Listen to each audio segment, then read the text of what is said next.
ডাবগ্রাম ২ নম্বর গ্রাম পঞ্চায়েতের অন্তর্গত ঠাকুরনগর রেলগেট যানজট নিয়ে সেখানে কর্মরত পিআরএফ কর্মী ও এক পথ চলতি যুবকের মধ্যে বচসা বাধে। জানা যায়, এদিন মধ্য শান্তিনগর এলাকার এক যুবক ওই রাস্তা দিয়ে শিলিগুড়ির একটি নার্সিংহোমে যাচ্ছিলেন। রেলগেটে ব্যাপক যানজট ছিল, ফলে দ্রুত রোগীর কাছে পৌঁছতে কর্মরত আরপিএফ অফিসারকে তিনি যানজট দ্রুত স্বাভাবিক করার জন্য কেবল আবেদন রেখেছিলেন, কিন্তু কর্মরত সেই আরপিএফ কর্মী তার সঙ্গে দুর্ব্যবহার করে, এমনকি তাকে টেনে হিচড়ে মাটিতে ফেলে লাঠি দিয়ে বেধড়ক মারধর করে। এই পুরো ঘটনা অপর এক পথ চলতি যুবক নিজের মোবাইল ফোনে রেকর্ড করে। তাকেও মারধর করে ওই আরপিএফ কর্মী, এমনটাই অভিযোগ।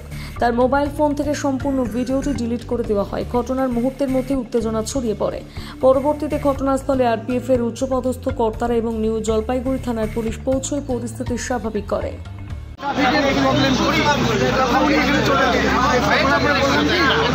স্যার, আপনি একটুখানি এসে একটু গাড়িটা ছাড়িয়ে দিন না। ওইখান থেকে ধামাচ মেরে আমার ওই পাশে গেল, আমার গাড়ি দাঁড় করালো রাস্তার মাঝখানে, এসে আমাকে নোংরা ভাষায় অসত্য ভাষায় গালি দিল। হ্যাঁ, নোংরা অসত্য মানে ব্যাংকে ওটা মাথার চলে এইভাবে গালি গালাজ করছিল না, উনি করছে, উনি আমাকে বলেছে। ঠিক আছে, তারপর আমি কি বললাম, স্যার গালি দিচ্ছেন কেন? ভালো মতন বলেন। আমি আপনাকে বললাম স্যার জামটা ক্লিয়ার করার জন্য, কোনো কিছু শুনলো না। তার সাথে ফাইবার স্টিক দিয়ে চার্জ করা শুরু করলো। কেন আপনাকে কেন মারলো? কেন? ওই যে বললাম তো, কি কারণ ছিল? কোথায় যাচ্ছিলেন আপনি? কোথায় যাচ্ছিলেন? ওর ওয়াইফ অ্যাডমিট আছে, ওর ওয়াইফ। তোর বাড়ি হচ্ছে সাউথ কলোনি, খালি বাড়িতে জিনিস নিয়ে কিছু জিনিস নার্সিংহোমে দিয়ে আসবো, এই উদ্দেশ্যে আমরা বেরিয়েছি। যে আমি আটকে গেছি, তারপরে বললাম একটুখানি সাইড করে জাস্ট খালি আমাকে একটুখানি ভাড়া করে দেওয়ার জন্য, যাতে সবারই সুবিধা হয়। ওই কথাটা কেন বলছি? আপনার বাড়ি কোথায়? আমার বাড়ি হচ্ছে মধ্য শান্তিনগর। যাচ্ছিলেন কোথায়? সাউথ কলোনি যাচ্ছিলেন। কেউ কি অ্যাডমিট রয়েছে? কি অ্যাডমিট রয়েছে? আমার বৌদি, মানে আমার বন্ধুর বাড়ি। আচ্ছা, প্রয়াস নার্সিংহোম।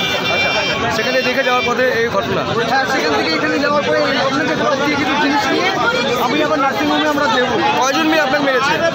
আমাকে প্রথমে উনি ফাইবার স্টিক দিয়ে একা চার্জ করলো, তারপরে ওখান থেকে ছ্যাঁচড়ে যেতে আরও দুজন ছিল, তিনজনে মিলে আমাকে এখানে ফেলে প্রচুর পরিমাণ মানে জানেন মাথার এইখানে এই পাশে।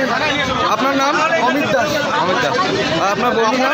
কখন ঘটে এটা? কারণ আমাকে মারার কারণই হচ্ছে যে আমি ভিডিও করছি, ওদেরকে যেভাবে মারা হচ্ছিল আমি ভিডিও করছিলাম। তো বলছে তুই কী করে ভিডিও করবি? আমি বলছি আমার ফোন আমি ভিডিও করতেই পারি। তো বলছে কী করে ভিডিও করবি তুই? তারপরে আমার কোনো কথা শুনলো না, আমাকে ডাইরেক্ট কলার ধরে নিয়ে গেলো ভিতরে নিয়ে গিয়ে আমাকে আমার মোবাইল থেকে ভিডিও ডিলিট করলো। তারপরে আমাকে ওদম মারা হলো। শার্টটা তো আমি চেঞ্জ করলাম, আমাকে যেভাবে মারা মেরেছে পুরো রক্ত বেরোচ্ছিল, শার্ট দিয়ে পুরো রক্ত বেরোচ্ছে, ঘড়ি সব ভেঙে। আপনার কোথায় কোথায় মেরেছে? আমাকে মাথায় পুরো মারছে, প্রথমে পুরো থাপ্পড় মারছে। আমি ওকে বলছি স্যার যদি আমি যদি ভিডিও ডিলিট করে দিচ্ছি, আমি আপনার কাছে ক্ষমা চাচ্ছি যে আমার যদি ভুল হয়ে থাকে ভিডিও করা, তাহলে আমাকে ছেড়ে দেন, আমি কাজে যাচ্ছি, আমার দেরি হচ্ছে, আমাকে ছেড়ে দেন। তো বলছে না, আমি এখন দেখবি তোকে কী করবো। কয়জন মিলে মেরেছে? কয়জন মিলে মেরেছে আপনাকে? একজন মিলে মেরেছে, পুলিশ ছিল, আর যে এখানে রেলের কর্মচারী যে ছিল কেউ আমাকে ভিতর থেকে বাড়িতে দিচ্ছিল, বলে তুই এখানে দাঁড়া, দেখবি আমি কী করবি। যার নাম শেমল কি আছে, পাতলা করে লোকটা, আমি জানি না কী নাম আছে, আমি এখানে ডেলি এদিকে যাওয়া আসা করি, এখানে আমার অফিস আছে। ওকে যেভাবে মারা হয়েছে আমার ওটা দেখে ভীষণ খারাপ লেগেছে যে একটা পুলিশ অফিসার কী করে একটা পাবলিকের গায়ে এভাবে। আপনারা কি চাইছেন? আমি চাইছি যে ওর কঠোরমূলক শাস্তি। আচ্ছা, কী করে অন ডিউটি পুলিশ অফিসার আমাকে ভিডিও করার জুলুমে আমাকে এভাবে মারা হয়েছে? আজকে আমি কত বড় ভুল করেছি যে আমাকে এইভাবে মারা হয়েছে একটা ভিডিও করার জন্য। আপনার বাড়ি কোথায়? আমার বাড়ি তো অম্বিকার করেছি। যাচ্ছিলেন কোথায়? আমি যাচ্ছিলাম আমাদের অফিস থেকে, আমি এক পঞ্চায়েতে যাচ্ছিলাম, গভর্নমেন্টের কাজ করি। আচ্ছা আচ্ছা, তো পঞ্চায়েতে মিটিং ছিল, মিটিংয়ে যাচ্ছিলাম। আচ্ছা, আর এখানে প্রায় ডেলি আমাদের রেলগেটটা খুব খারাপ, সবসময় 2 ঘন্টা 3 ঘন্টার নামে রেলগেট বন্ধ থাকে।